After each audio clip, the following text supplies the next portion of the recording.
मोहम्मद बुआजी नामक जड़े कखारु बेपारी ताकू ट्यूनिशियार सैनिक माने गोईठा मारी से तापरे से निजक आत्मदाह करते एवठू आरंभ होता आरब स्प्रिंग जहाँ को कहुए आरब विप्लव एवं 2010 रु 2012 भितर पाखापाखि 10 रु अधिक शासक मानकर गादी चली जाइथिला। से भाव में नेपाल आज जो विद्रोह देखा मिलूँ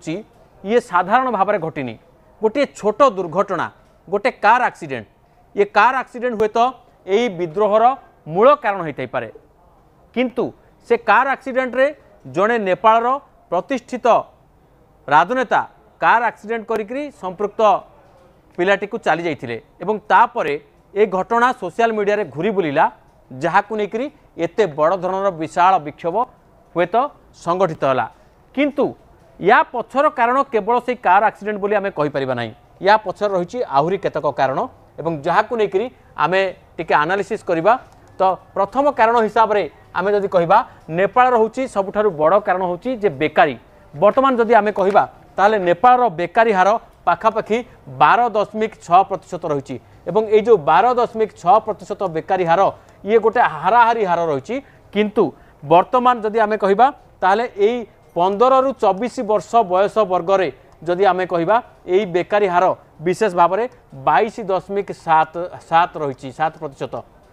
तेणु करके आपण जदि याकू हिसाब को नेबे मोटामोटी भाव में गोटे 1/4 लोक बा युववर्ग वर्तमान तांको पाखरे काम नाही ये गोटे पुंजीभूत असंतोषर कारण जहाँ चापी होकर थिला एवं हठात विस्फोरण होती से भाव में जदि आपण कहे द्वितीय कारण कौन हो पाए कहीं हठात एत बड़ देश में गोटे निआ लगिगला एत लक्ष लक्ष लोक माने पदा को पलि आसिले तार कारण हूँ द्वितीय कारण हूँ दारिद्र्य। आपड़ देखुथिबे जे नेपाल छोट छोट पिला माने किभली भाव में से परिश्रम मूल मजूरी लगुंट तार गोटे प्रतीकात्मक चित्र जोठी कि देशर पाखापाखि आमे जदि कहबा 20 भाग अर्थात 20% माने 1/5 लोक वर्तमान अति दारिद्र्य भितर दिन काटुंट से माने दी ओली भल भाव खाइबा को मिलवा से कष्टकर तेणु करके खाली सेतिक नुहे जदि आमे छोट पिलांकर माल न्यूट्रिशन बा कुपोषण हार कथा कहबा ताहा पाखापाखि 23% रु अधिक तेणु 23% रु अधिक अर्थ पाखापाखि 1/4 पिलांक पाखरे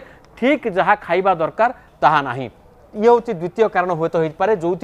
नेपाली माने निजर सरकार उपर असंतुष्ट थिले एवं युवक माने आईन को हाथ को नेले से भली भाव में आपन जदि कहिबे ताहाले जदि तृतीय कारण कथा आमे कहिबा ताहाले विपर्यस्त शिक्षा व्यवस्था देश में वर्तमान जदि आमे हाराहारी साक्षरता हार कथा कहिबा ताहाले 76% अर्थात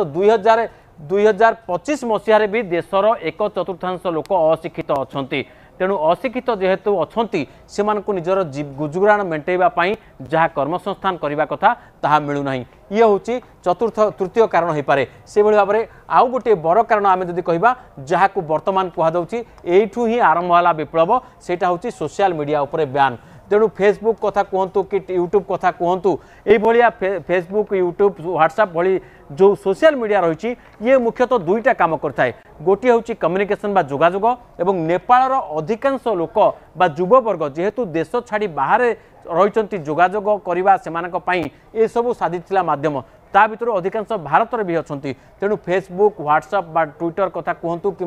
आपड़ जदि कहे कि यूट्यूब कथा कहतु ये सब द्वारा किसी लोक छोट मोट रोजगार करुले एवं रोजगार रे जो आपण पेमेंट सिस्टम कथा कहतु कि से मार्केटिंग कथा कहतु से सब करुले यही जो सोशल मीडिया बंद हो रोजगार उपर बाधा आसिला जहाँ को लेकर युवपीढ़ी गोटे प्रकार एंटरटेनमेंट एवं आ गोटे जोगाजोग आ गोटे रोजगार एथिरु वंचित हेले जहाँ ये जो बड़ विप्लव को सृष्टि कला बा सबु युववर्ग को एकाठी करदेला एवं पंचम एवं गुरुत्वपूर्ण कारण हुए तो हो पारे डीप स्टेट षड्यंत्र अर्थात देश बाहर कौन शक्ति बा अनेक शक्ति हुए तो नेपाल सरकार को डिथ्रोन करने गादीच्युत करने चेष्टा करते से गोटे मौका संधान में थे हुए तो ये जो सोशल मीडिया बैन से गोटे प्रकार सुजोग आनीदेला एवं देश भितर जो दारिद्र्य अशिक्षा बा कुपोषण बेरोजगारी याकू लेकर जो पुंजीभूत असंतोष थिला एवं से एक्सीडेंट घटना जो भली भाव में सोशल मीडिया रे घूरी बुलूला तापर सोशल मीडिया बैन है एवं ता परवर्ती समय यही जो युववर्ग को किभली भाव में व्यवहार करें से मन में असंतोषर जो पीड़ा को हूँ तो विस्फोरण कर बाहर कौन शक्ति से साहाय्य कर पारती तेणु मोटामोटी भाव में यही जो 4-5टी कारण हुए तो नेपाल में एत बड़ विप्लव सृष्टि कला जार प्रभाव है जे एत दिन सरकार जो रही एत शक्तिशाली सरकार सी वर्तमान प्रधानमंत्री कहतु राष्ट्रपति कहतु से निजर घर छाड़ी से लुचिंट संसद भवन और राष्ट्रपति भवन को विक्षोभकारी मैंने जाली देती तो देश में वर्तमान कर्फ्यू लागू होती ए प्रकार परिस्थिति सृष्टि होगा पछरे एमती ही किसी कारण दायी बोली कहुछि। नेपाल विद्रोह